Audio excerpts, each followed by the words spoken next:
Good morning officers.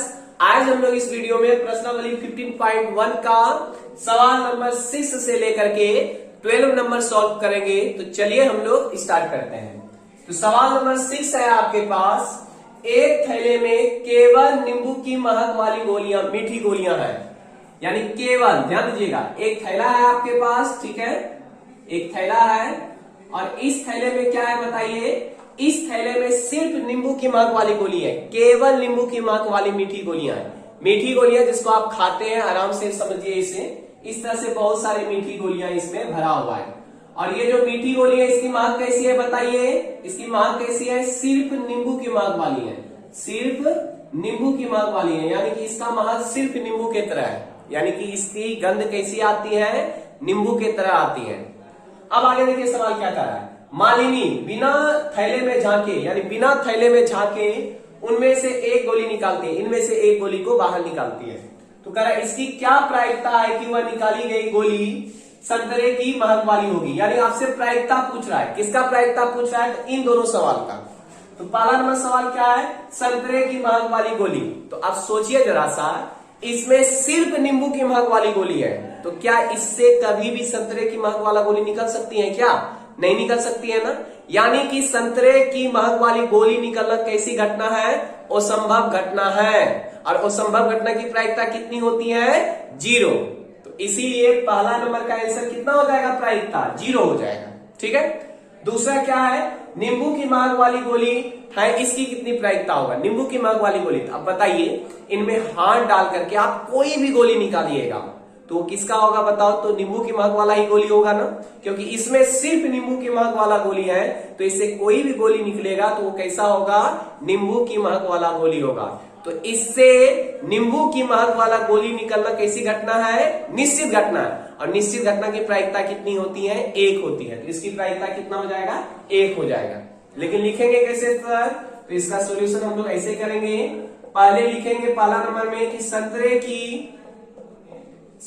की महक वाली गोली निकलना, महक वाली गोली निकालना असंभव घटना है, असंभव घटना है। अतः इसकी प्रायिकता देखो ना, इसमें सिर्फ नींबू की महक वाला गोली है, तो संतरे की महक वाला गोली नहीं निकल सकता है ना। तो नहीं निकल सकता, कैसी घटना है, असंभव घटना है। और असंभव घटना की प्रायिकता कितनी होती है, 0। तो लिखेंगे अतः इसकी प्रायिकता कितना होगी, 0 होगी। ठीक है। अब दूसरा नंबर क्वेश्चन का आंसर कैसे देंगे, लिखेंगे नींबू की महक वाला गोली, इनमें से कोई भी गोली निकलेगा तो कैसा होगा, नींबू की महक वाला गोली होगा ना। यानी कि नींबू की महक वाला गोली निकलना निश्चित घटना, और निश्चित घटना की प्रायिकता कितनी होती है, 1 होती है। तो यहां लिखेंगे कि नींबू की महक वाला गोली निकलना, नींबू की महक वाली गोली निकालना, या निकलना लिखो, निकलना निश्चित घटना है, निश्चित घटना है। और निश्चित घटना की प्रायिकता कितनी होती है, 1 होती है। तो लिखेंगे अतः इसकी प्रायिकता 1 होगी। ठीक है, दोनों का आंसर हो गया। ठीक है, चलिए इसे नोट कर लीजिए आप लोग। सवाल नंबर 7 है आपके पास। यह दिया हुआ है कि 3 विद्यार्थियों के एक समूह में, यानी 3 विद्यार्थियों का एक समूह है, यानी कि एक समूह में कितना विद्यार्थी है, 3 विद्यार्थी है। 3 विद्यार्थियों के एक समूह में से 2 विद्यार्थियों के जन्मदिन एक ही दिन न होने की प्रायिकता 0.992 है। यानी कि इन 3 विद्यार्थी में से 2 विद्यार्थी का जन्मदिन, यानी इनका जो बर्थडे है, एक ही दिन नहीं होने की प्रायिकता दिया हुआ है। यानी कि एक ही दिन इन दोनों का बर्थडे नहीं होगा, इसकी प्रायिकता दिया हुआ है 0.992। यानी कि दोनों का जन्मदिन, वैसे जनरली देखिए आपके इर्द गिर्द जितना भी आदमी है उनमें से एक ही दिन किसी का बर्थडे होगा, इसका होने का चांस बहुत कम रहता है। जैसे आपके आसपास में जितना भी आदमी देखिए, तो दोनों का जन्मदिन क्या एक ही दिन हुआ है क्या, नहीं है ना ऐसा।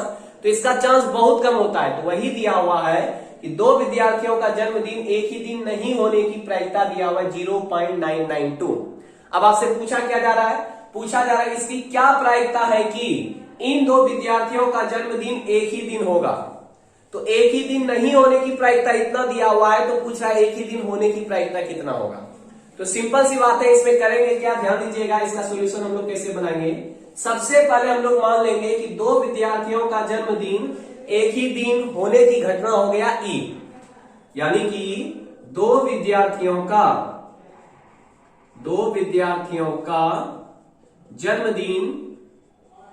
जन्मदिन एक ही दिन होने की घटना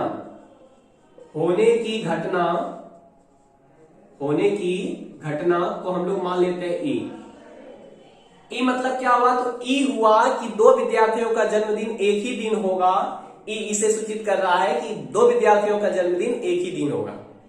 ठीक है, तो ये हम लोग क्या किए हैं, मान लिए हैं। तो माना कि दो विद्यार्थियों का जन्मदिन एक ही दिन होने की घटना क्या है, ई है। यानी दो विद्यार्थियों का जन्मदिन एक ही दिन होगा, इसकी घटना क्या है, ई है। ठीक, तो अब हम पीई लिखेंगे, तो इसका मतलब क्या हो गया, तो ये हुआ कि दो विद्यार्थियों का जन्मदिन एक ही दिन होने की प्रायिकता, दो विद्यार्थियों का जन्मदिन एक ही दिन होने की प्रायिकता। तो ये निकालना है ना आपको, तो ये कितना हो जाएगा, व्हाट।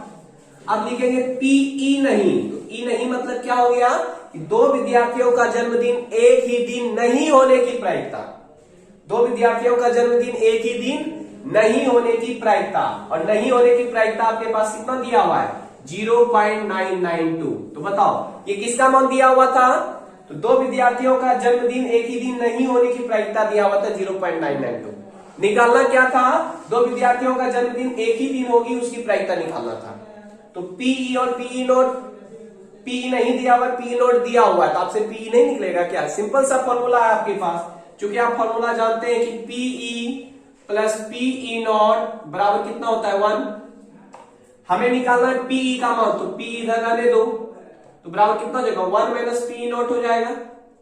अब मान पुट कीजिए सबका, तो 1 माइनस पीई नॉट का मान कितना है आपके पास, 0.992 है। अब इसको घटाइए देखिए कितना आता है, तो इसको घटाइए 1 में, देखिए 1 में 0.992 को घटाइए, पॉइंट देके 000 दे दीजिए, घटाइए इसको, तो 10 में 2 जाएगा, 8 बचेगा, यहाँ बचा 9, 9 हो गया 0, 9 हो गया 0.0, यानी कितना है आपके पास 0.008 आए। ये आपका क्या हो गया, आंसर। ठीक है, तो इस सवाल में क्या करना था, सबसे पहले दो विद्यार्थियों का जन्मदिन एक ही दिन होगा, इसकी घटना को ई मान लिए। तो पी मतलब क्या हो गया, एक ही दिन, जन्मदिन एक ही दिन होने की प्रायिकता निकालना था आपको, ध्यान कर दिए। एक ही दिन नहीं होने की प्रायिकता आपके पास दिया हुआ था 0.992, तो उसका मान पुट कर दिए, फिर फॉर्मूला लगाए, सॉल्व किए, आंसर आया आपका। ठीक है, तो चलिए इसे नोट कर लीजिए आप लोग।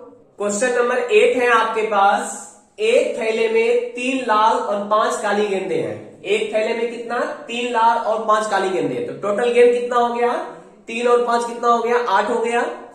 इस थैले में से एक गेंद यादृच्छिक निकाली जाती है। यादृच्छिक मतलब होता है रेंडम, रेंडम मतलब बिना देखे उससे एक गेंद निकालना है। ठीक है, यानी कि 8 गेंद में से एक गेंद यादृच्छिक हम लोग निकाल रहे हैं। इसकी प्रायिकता क्या है कि गेंद लाल हो या गेंद लाल नहीं हो। यानी आपसे पूछा जा रहा है लाल गेंद होने की प्रायिकता, और क्या पूछा जा रहा है, लाल गेंद नहीं होने की प्रायिकता। ठीक है, तो चलिए इसका सॉल्यूशन हम लोग करते हैं। तो सबसे पहले बताइए, पहला नंबर अगर हम बनाएंगे तो लाल गेंद हो, इसकी प्रायिकता निकालना है। तो मैंने आपको बताए थे ना कि प्रायिकता बराबर होता है घटना के अनुकूल परिणाम ऊपर और कुल परिणाम नीचे। घटना के अनुकूल परिणाम ऊपर और कुल परिणाम को नीचे लिखते हैं। तो सबसे पहले देखिए, गेंद लाल होगा तो लाल गेंद आने के अनुकूल परिणाम कितना है, पहले देख लीजिए। तो लाल गेंद जितना होगा उसके अनुकूल परिणाम वो हो गया। तो यहां लिखेंगे लाल गेंद आने के अनुकूल परिणाम, तो लाल गेंद आने के अनुकूल परिणाम कितना है बताइए। तो अगर हमारे पास थैले में 3 लाल और 5 काली गेंद है, तो लाल गेंद आने के अनुकूल परिणाम कितना हो गया, 3, यानी लाल गेंदों की संख्या 3 है। तो 3 ही बार ना हम लोग लाल गेंद निकाल सकते हैं। तो लाल गेंद आने के अनुकूल परिणाम कितना हो गया, 3। अब कुल परिणामों की संख्या, कुल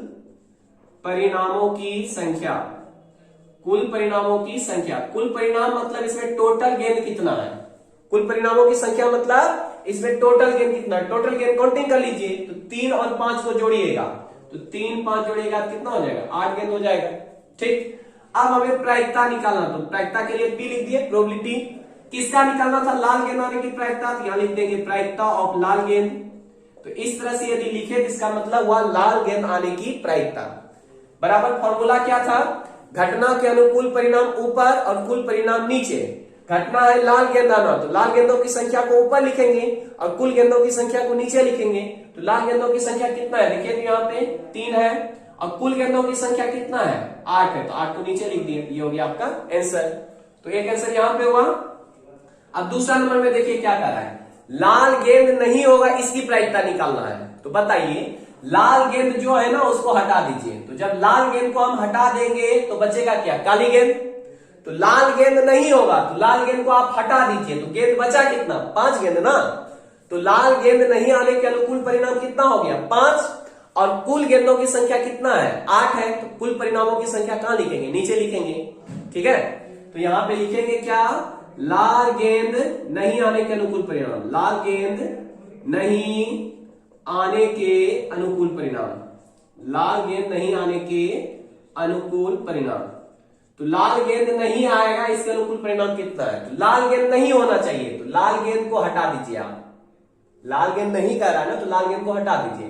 तो लाल गेंद जैसे हट जाएगा तो उनके अनुकूल परिणाम कितना हो जाएगा? 5 ना। अब कुल परिणामों की संख्या कितना है? कुल परिणामों की संख्या, कुल परिणामों की संख्या, कुल परिणामों की संख्या मतलब टोटल गेंद कितना है? तो टोटल गेंद को काउंटिंग कर लीजिए। तो टोटल गेंद को काउंटिंग कीजिएगा तो 3 और 5 कितना हो जाएगा? 8 हो जाएगा। अब लिखेंगे कैसे? तो लिखेंगे प्रायिकता ऑफ लाल गेंद नहीं, लाल गेंद नहीं। इसका मतलब क्या हुआ? इसका मतलब हुआ कि लाल गेंद नहीं आने की प्रायिकता बराबर क्या हो जाएगा? घटना के अनुकूल परिणाम ऊपर होगा और कुल परिणाम नीचे होगा। तो घटना के अनुकूल परिणाम कितना है? 5 है ना। लाल गेंद नहीं आने के अनुकूल परिणाम कितना है? 5। और कुल गेंदों की संख्या कितना है? 8। तो 5/8 ये आपका क्या हो गया? आंसर हो गया। ठीक है, समझ में आया आपको? चलिए इसे नोट कीजिए। क्वेश्चन नंबर 9 है आपके पास। एक डिब्बे में 5 लाल कंचे, 8 सफेद कंचे, 4 हरे कंचे है। यानी एक डिब्बा है आपके पास, ठीक है, इस तरह से डब्बा है आपके पास और इसमें किस किस टाइप का कंचे है? बताइए किस किस टाइप के कंचे हैं? तो 5 लाल कंचे हैं, ठीक, 8 सफेद कंचे हैं और इसके बाद 4 हरे कंचे हैं। हरे मतलब हरा कंचा। कंचा आप लोग खेले होंगे बचपन में। पहले क्या होता था? गोल जैसा आप लोग कांच का बना हुआ, जिसको हम लोग गुल्ली कहते हैं, इस तरह से खेलते हैं, शायद इसी तरह से खेलते हैं, तो वो कहलाते हैं कंचे। तो एक डिब्बे में कितने कंचे हैं? देखिए 5 लाल कंचे हैं, 8 सफेद कंचे हैं और 4 हरा कंचे हैं। तो टोटल कंचे कितने हो गए बताइए? तो टोटल कंचे कितना हो गया? 5 8 13, 13 और 4 17 कंचे हो गया। तो टोटल कंचों की संख्या कितना हो गया? 17। तो टोटल परिणाम मेरे पास कितना हो गया? 17 हो गया। ठीक है, तो अब जो पूछेगा सवाल में उसकी संख्या को ऊपर लिखेंगे और टोटल को कहां लिखेंगे? नीचे। तो टोटल है कितना? 17 है, तो 17 को हमेशा कहां लिखेंगे? नीचे लिखेंगे। ठीक है, तो चलिए हम लोग पहला नंबर बनाना शुरू करते हैं। तो इसका लिखेंगे सोल्यूशन और सोल्यूशन के बाद पहला नंबर बनाएंगे। तो क्या कह रहा है? लाल कंचे आने की प्रायिकता आपसे पूछ रहा है। तो लाल कंचे की संख्या ऊपर और कुल कंचे की संख्या नीचे हो जाएगा। तो पहला नंबर में क्या लिखेंगे बोलिए? लाल कंचों की संख्या, लाल कंचों की संख्या। तो लाल कंचों की संख्या कितना है? तो देखिए तो लाल कंचे कितने हैं आपके पास? 5 है, 5 हो गया। और कुल कंचों की संख्या, कुल कंचों की संख्या, तो टोटल कंचे कितना है? तो टोटल को जोड़ दीजिए। तो जोड़िए 5 + 8 + 4, तो 5 8 13 4 17। ठीक है, अब लिखेंगे प्रायिकता ऑफ लाल कंचे, प्रायिकता ऑफ लाल कंचे। इसका मतलब क्या हुआ? लाल कंचे आने की प्रायिकता। तो लाल कंचों की संख्या ऊपर और कुल कंचों की संख्या नीचे। तो लाल कंचों की संख्या कितना हो गया? 5 और कुल कंचा कितना हो गया? 17। तो जो पूछा जाएगा उसकी संख्या ऊपर और कुल जितना रहेगा उसकी संख्या नीचे। तो कुल को हमेशा नीचे लिखना है। तो हो गया ये आंसर। अब दूसरा नंबर देखिए क्या कर रहा है? कह रहा है सफेद कंचे होंगे उसकी प्रायिकता निकालिए। तो यहां लिखेंगे सफेद कंचों की संख्या, सफेद कंचों की संख्या। ठीक है, सफेद कंचों की संख्या कितना है? सफेद कंचे हैं आपके पास 8 है और कुल कंचों की संख्या, कुल कंचों की संख्या, तो टोटल कंचे कितने हैं, तो टोटल को जोड़ दीजिए, तो टोटल को जोड़िएगा तो कितना हो जाएगा 17। अब क्या लिखेंगे, प्रायिकता ऑफ सफेद कंचे लिखेंगे ना, प्रायिकता ऑफ सफेद कंचे। तो इसका मतलब क्या हुआ, सफेद कंचे आने की प्रायिकता, तो बराबर क्या लेगा, तो घटना के अनुकूल परिणाम ऊपर, कुल परिणाम नीचे। तो पूछ रहा है सफेद कंचे, तो सफेद कंचे की संख्या को ऊपर और कुल कंचे की संख्या को नीचे, तो 8/17 हो गया। तो ये हो गया 2 नंबर। अब 3 नंबर हम लोग बना लेते हैं। 3 नंबर देखिए क्या कर रहा है, हरा नहीं होगा, यानी कंचे जो है हरा नहीं होगा, यानी हरा नहीं होगा, तो हरा वाले को हमें क्या करना है, हटा देना है। तो हरा वाले को आप हटा दीजिए और बाकी को काउंटिंग कीजिए, देखिए कितना होगा। कंचे हरा नहीं होगा तो लाल हो सकता है या सफेद हो सकता है, तो हरा वाले को क्या करना है, हटा देना है। तो हरा को हटा करके टोटल कंचे कितने बचे, तो 5 8 कितना बचा 13। तो हरा कंचे नहीं होने के अनुकूल कंचों की संख्या कितना है, तो 5 8 13 है। वैसा कंचा जो हरा नहीं है, तो जो हरा नहीं है वैसे कंचे कितने हैं, तो 8 5 13 है। तो 13 कंचा ऐसा है जो हरा नहीं है। तो यहां लिखेंगे क्या, तो लिखेंगे हरा कंचे नहीं होने के अनुकूल परिणाम, नहीं होने के अनुकूल परिणाम, होने के अनुकूल परिणाम, यानी हरा कंचे नहीं होगा उसके अनुकूल परिणाम कितना है। तो हरा कंचे को यदि हटा दिया जाए तो कंचे कितना हो गया, 5 + 8 कितना हो गया 13 हो गया। और नीचे हमेशा क्या लिखते हैं, कुल परिणाम ना, तो लिखेंगे कुल कंचों की संख्या, कुल कंचों की संख्या। तो टोटल कंचे कितने हैं, टोटल कंचे जब भी हम लोग इससे निकाल रहे हैं ना, तो टोटल कंचे में से निकाल रहे हैं, तो कुल परिणाम हमेशा कितना रहेगा, 17 रहेगा। तो कुल परिणाम कितना रह गया 17। तो प्रायिकता और क्या लिखेंगे, हरा कंचे नहीं, हरा कंचे नहीं। तो हरा कंचे नहीं आने की प्रायिकता, तो हरा कंचे नहीं होने के अनुकूल परिणाम ऊपर और कुल परिणाम नीचे लिखेंगे। तो हरा कंचे नहीं कितना है, 13 है, अब कुल कंचे कितना है, 17 है। तो यही आपका क्या हो गया, आंसर हो गया। ठीक है, चलिए समझ में आया होगा ये आपको। चलिए इसे नोट कीजिए आप लोग। सवाल नंबर 10 है आपके पास और बड़ा ही इंटरेस्टिंग क्वेश्चन है आपके पास कि एक पिग्गी बैंक में, तो सबसे पहले जान लीजिए कि पिग्गी बैंक क्या होता है। पहले जब मेला लगती थी ना, तो मेला में बहुत ज्यादा मात्रा में जो है मिट्टी के खिलौने आते थे। मिट्टी के खिलौने में ही एक आता था आपका पिग्गी बैंक, और पिग्गी बैंक इस तरह का बैंक रहता था, इस तरह का मिट्टी का बना हुआ ही खिलौना होता था, इस तरह का मिट्टी का बना हुआ, इस तरह घड़ा का एक छोटा रूप समझिए, एकदम छोटा सा रहता था, इतना बड़ा रहता था पिग्गी बैंक, और ये इस तरह का बना हुआ रहता था। ठीक है, इस तरह से बना हुआ, यहाँ पे डिजाइन किया हुआ रहता था इसमें। ठीक है, ललन सर इसका यूज भी किए हैं। और पिग्गी बैंक में ध्यान दीजिएगा, यहाँ पे पिग्गी बैंक में क्या होता था, इस तरह से खाली रहता था। ठीक, अब इसमें क्या होता था ना, एक छिद्र इसमें डाला हुआ रहता था, इस तरह से छेद किया हुआ रहता था इसमें। ठीक है, जिसमें कि आपका सिक्का अंदर जा सकता है, सिक्का क्या हो सकता है, अंदर जा सकता है। तो अब मान लीजिए कि ललन सर ने एक पिग्गी बैंक खरीदा, मेला गया, वहां से एक पिग्गी बैंक खरीद के लाया है। अब उन्होंने क्या किया, देखिए उन्होंने 50 पैसे के 100 सिक्का इसमें डाला। तो पहले के समय में 50 पैसे का भी सिक्का चलता था, 25 पैसे का भी सिक्का चलता था, 10 पैसे का और 20 पैसे का भी सिक्का चलता था। अब तो पैसा का जमाना ही चला गया, अब रुपया पे आ गए हैं। अब सबसे छोटा सिक्का कितने रुपये का है, 1 रुपये का है, फिर 2 रुपये का, फिर 5 रुपये का है। तो पहले 50 पैसे का भी सिक्का आता था। तो अब इस बैंक में मैंने क्या किया, 50 पैसे का मैंने कितना सिक्का डाला, इसमें 100 सिक्का डाल दिया। यानी कि 50 पैसे का मेरे पास सिक्का था, उसको मैंने कितना डाला है, 100 सिक्का डाला है। 50 पैसे का सिक्का इस छेद होते हुए इसमें डालते गया इस तरह से कितना सिक्का हो गया है, 100 सिक्का। इसके बाद 1 रुपये का मैंने कितना सिक्का इसमें डाला, तो 1 रुपये का मैंने डाला है 50 सिक्का। 1 रुपये का कितना सिक्का डाला है, 50 सिक्का डाला है। फिर देखिए 2 रुपये का सिक्का, तो 2 रुपये का मैंने कितना सिक्का डाला है, 20 सिक्का डाला है। 2 रुपये का कितना सिक्का डाला है, 20 सिक्का डाला है। इसके बाद 5 रुपये का कितना सिक्का डाला है इसमें, 5 रुपये का, तो 5 रुपये का मैंने सिक्का डाला है 10 सिक्का। यानी कि मैंने 50 पैसे का 100 सिक्का इसमें डाल दिया। सिक्का जब मेरे पास बचत होता था, जैसे कहीं खर्चा करने गए, मेरे पास कुछ पैसा बच गया, कुछ रुपया बच गया, तो उसको मैंने डालते गया। तो 50 पैसे का 100 सिक्का डाला, 1 रुपये का 50 सिक्का डाला, 2 रुपये का 20 सिक्का डाला, 5 रुपये का 10 सिक्का डाला। इस तरह से पिग्गी बैंक हमारा क्या हो गया, भर गया।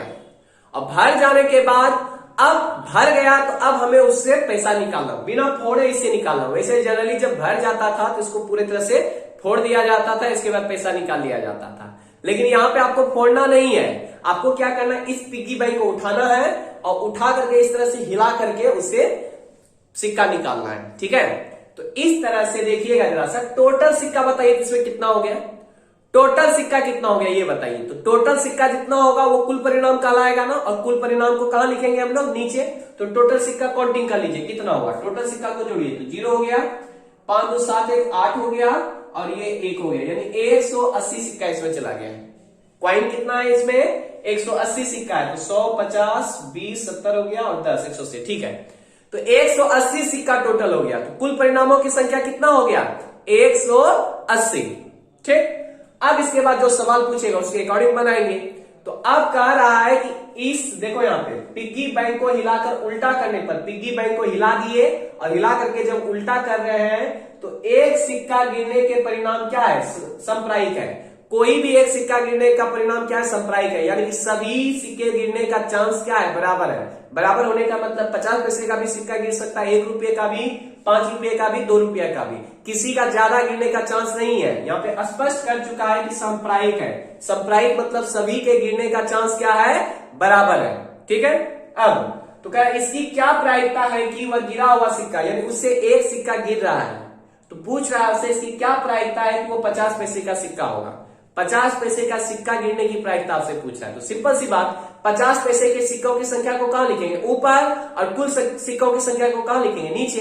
तो बताइए 50 पैसे के कितना सिक्का है, 100, तो 100 को लिखेंगे ऊपर और कुल को लिखेंगे नीचे। कुल सिक्का कितना है, 180 है, तो 100/180 आंसर हो जाएगा। तो इसको लिखेंगे कैसे सर, तो लिखेंगे इसका सोल्यूशन, इस तरह लिखेंगे सोल्यूशन, और पहला नंबर में लिखेंगे 50 पैसे के सिक्कों की संख्या, 50 पैसे के सिक्कों की संख्या, 50 पैसे के सिक्कों की संख्या।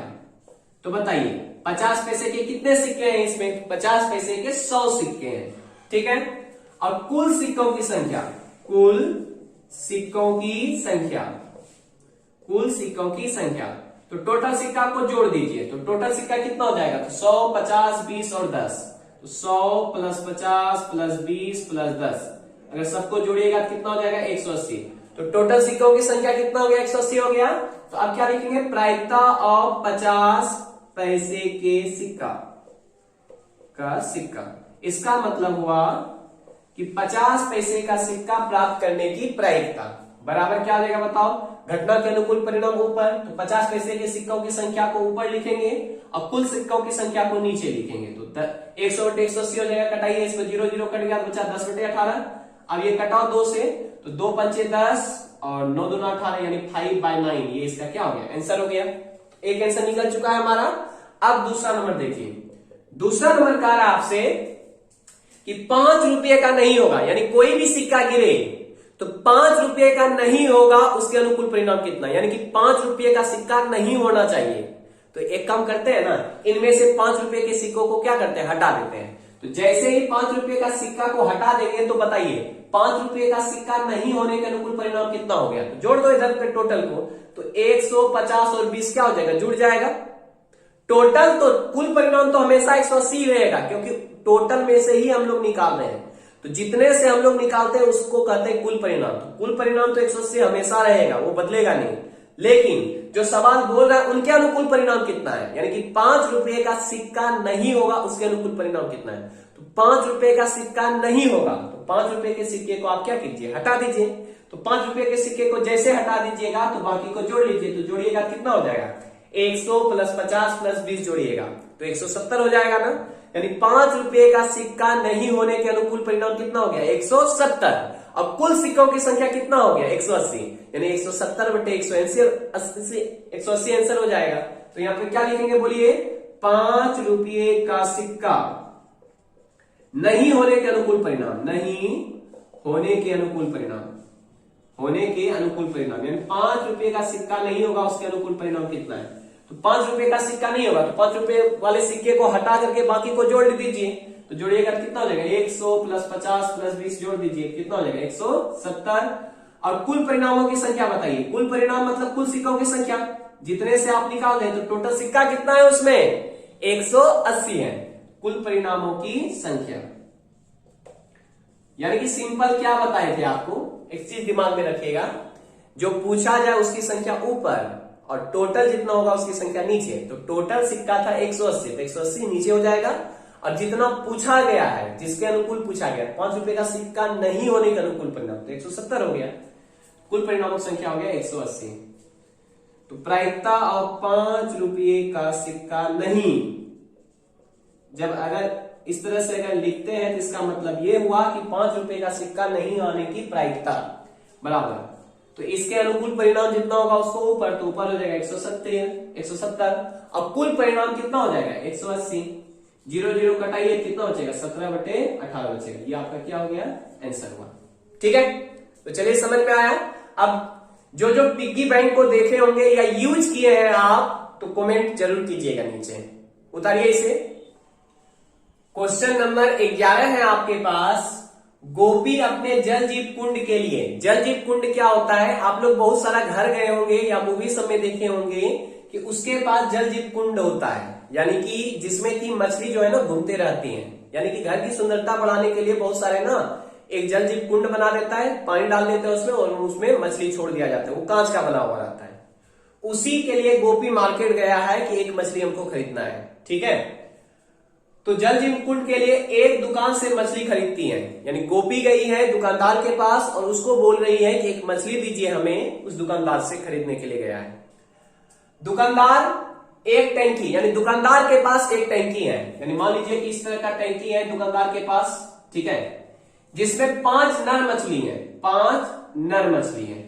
ठीक, नर और मादा होता है ना, स्त्रीलिंग और पुल्लिंग मछली होता है, तो 5 नर है, नर मतलब होता है पुरुष यानी पुल्लिंग, और क्या होता है 8 मादा मछली है, मादा मतलब होता है स्त्रीलिंग, यानी कि 5 नर मछली है और 8 मादा मछली है। में से एक मछली यादृच्छया उसे देने के लिए निकालती है, यानी दुकानदार जो है इसमें से जाली डालता है और इनमें से एक मछली निकालता है, केवल एक मछली। जल इसका ना दुकानदार का जो है टैंकी बहुत बड़ा है, उसमें 5 नर मछली 8 मादा मछली है, उनमें से कोई एक मछली निकाल रहा है, यादृच्छया निकालता है। यादृच्छया मतलब बिना देखे। अब बताइए दुकानदार नर है या मादा है मछली ये तो पता नहीं है, तो उसमें से कोई भी मछली निकालेंगे तो हो सकता है नर भी आ सकता है या मादा भी आ सकता है, लेकिन क्वेश्चन जो पूछा रहा है उसकी प्रायिकता हम लोग निकालेंगे। तो क्वेश्चन में पूछा जा रहा है कि इसकी क्या प्रायिकता है कि निकाली गई मछली क्या होगा, नर होगा। तो नर मछली आने की प्रायिकता आपसे पूछा जा रहा है। इस क्वेश्चन में नर मछली आने की प्रायिकता आपसे पूछा जा रहा है, तो नर मछली इसमें जितना होगा उसकी संख्या को कहां लिखेंगे, ऊपर, और टोटल मछली जितना होगा उसकी संख्या को कहां लिखेंगे, नीचे। एकदम सिंपल है। तो चलिए इसका सोल्यूशन करते हैं। तो आंसर में क्या लिखेंगे, सबसे पहले लिखेंगे कि नर मछली की संख्या, नर मछली की संख्या। तो बताइए इसमें नर मछली की संख्या कितना था, तो 5 था। इसके बाद नीचे लिखेंगे कुल मछली की संख्या, तो कुल मछली की संख्या कितना है बताइए, तो टोटल मछली है 5 + 8 को जोड़ दीजिए, कितना हो गया 13 मछली हो गया टोटल। तो अब निकालेंगे प्रायिकता ऑफ नर मछली, यानी कि नर मछली आने की प्रायिकता। तो नर मछली की संख्या ऊपर और कुल मछली की संख्या नीचे। तो नर मछली की संख्या कितनी है, 5 है, और कुल मछली की संख्या कितना है, 13 है। तो 5/13 ये आपका क्या हो गया, आंसर हो गया। चलिए इसे नोट कर लीजिए। क्वेश्चन नंबर 12 है आपके पास, संयोग के एक खेल में एक तीर को घुमाया जाता है। ये भी रियल लाइफ से जुड़ा हुआ क्वेश्चन है। संयोग के एक खेल है जहां पे एक तीर को घुमाया जाता है। देखिए इस तरह का खेल ना आप लोग बचपन में देखे होंगे, जब मेला जाते हुए तो वहां देखे होंगे। इस तरह का गोल जैसा ना चक्री रहता है, और गोल जैसे चक्री में इस तरह से बहुत सारा संख्या लिखा रहता है, जैसे 1 2 3 4 5 6 7 8 तक लिखा हुआ है। और इसमें ना एक तीर बीच में रहता है, बीच में या साइड से कोई तीर दे दिया जाता है इस तरह का। मान लीजिए कि यहाँ पे ना इस तरह से घुमाने के लिए चक्री है और यहां से तीर बना दिया गया है। अब इनमें से क्या होगा कि या तो चक्री को घुमाइए या तीर को घुमाया जाता है। यहां पे घुमाया जाता है तीर को, एक तीर को घुमाया जाता है। और तीर को घुमाने के बाद क्या होता है, जो विश्राम में आने के बाद जैसे वो रुकता है, तो रुकने के बाद इन्हीं में से किसी संख्या को इंकित करता है। मान लो ये संख्या रुकने के बाद किस पे रुक गया, 4 पे। तो जो व्यक्ति 4 पे पैसा लगाया होगा वो क्या हो जाएगा, जीत जाएगा।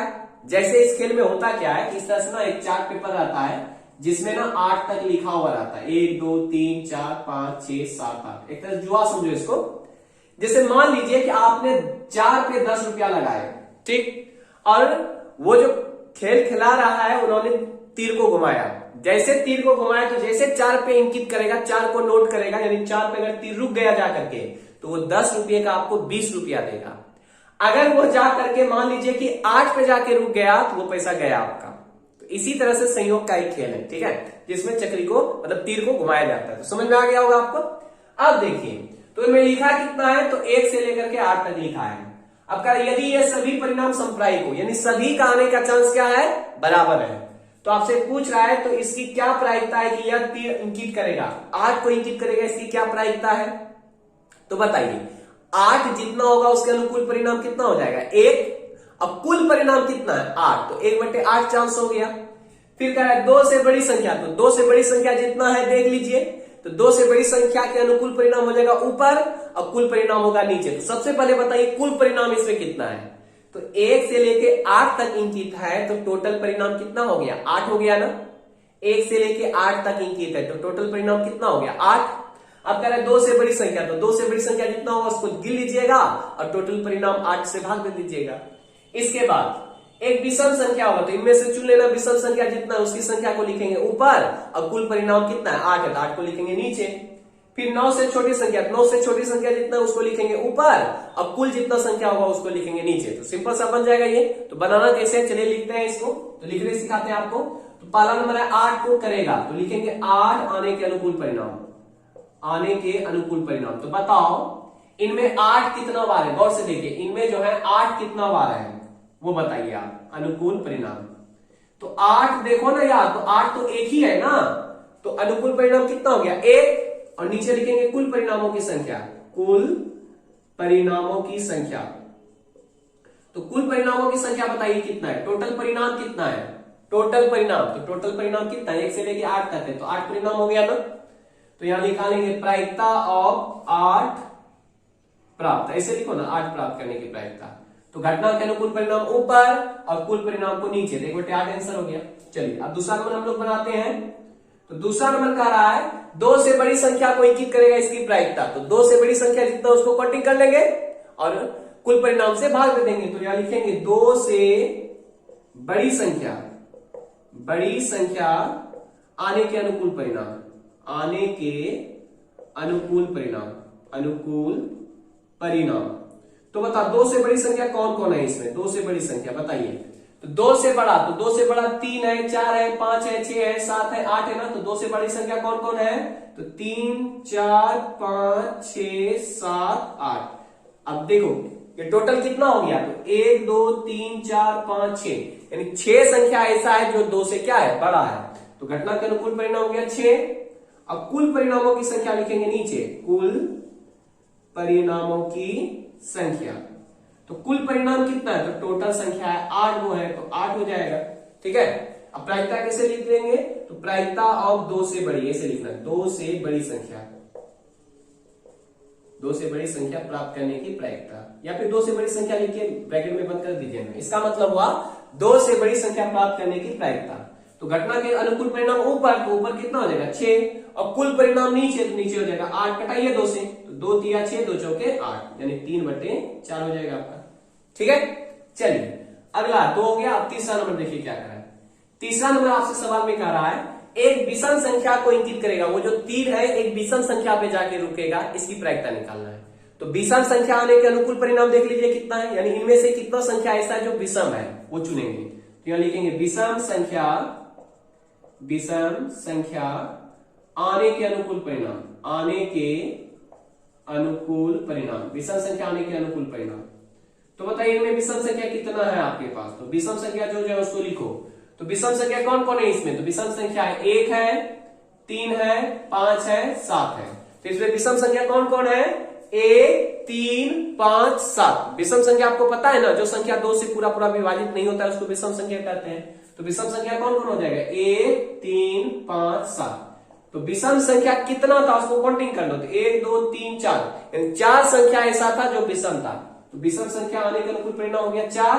अब कुल परिणामों की संख्या, कुल परिणामों की संख्या, तो कुल परिणामों की संख्या यानी टोटल संख्या कितना है, 8 है ना, तो 8 में से ना 4 विषम संख्या है, तो हम निकालेंगे प्रायिकता और विषम संख्या। ऐसे देके घेर देंगे ना, तो इसका मतलब हो गया कि विषम संख्या आने की प्रायिकता बराबर क्या हो जाएगा, घटना के अनुकूल परिणाम ऊपर, तो ऊपर हो जाएगा 4, कुल परिणाम नीचे, हमेशा दिमाग में सेट रखना, कुल परिणाम नीचे, तो नीचे हो जाएगा 8, कटा इसको, तो 4 इतना 4 4 दूना 8, यानी 1/2 आंसर हो जाएगा। अब चौथा नंबर देखिए, चौथा नंबर का है 9 से छोटी संख्या। अब बताइए ना, जितना भी संख्या है वो सारे संख्या क्या है, 9 से छोटा है, तो 9 से छोटी संख्या आने के अनुकूल परिणाम कितना हो गया, तो 8 हो जाएगा। अब कुल परिणाम भी कितना है, 8 है, तो 8/8 आंसर कितना आएगा, 1 आ जाएगा, क्योंकि 9 से छोटी संख्या आना एक निश्चित घटना है, निश्चित है कि कोई भी संख्या आएगा वो 9 से क्या होगा, छोटा होगा। तो यहां लिखेंगे क्या, 9 से छोटी संख्या, 9 से छोटी संख्या आने के अनुकूल परिणाम, आने के अनुकूल परिणाम, तो 9 से छोटी संख्या कितना है, इसमें से काउंटिंग करो, तो जितना भी संख्या है सभी क्या है, 9 से छोटा ही है ना, तो 1 2 3 4 5 6 7 8 ये सब आ जाएगा इसमें, तो टोटल परिणाम कितना हो गया, 8 हो गया, यानी कि टोटल संख्या 8 है, 9 से छोटा भी सब 8 ही रहेगा।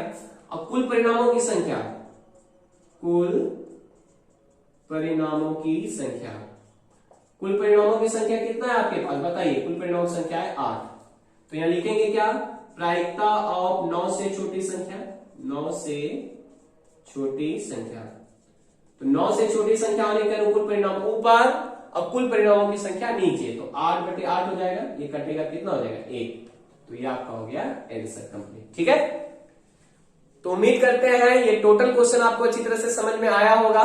तो चलिए इसे नोट डाउन कर लीजिए। चलिए मिलते हैं हम लोग नेक्स्ट वीडियो में, तब तक के लिए जय हिंद,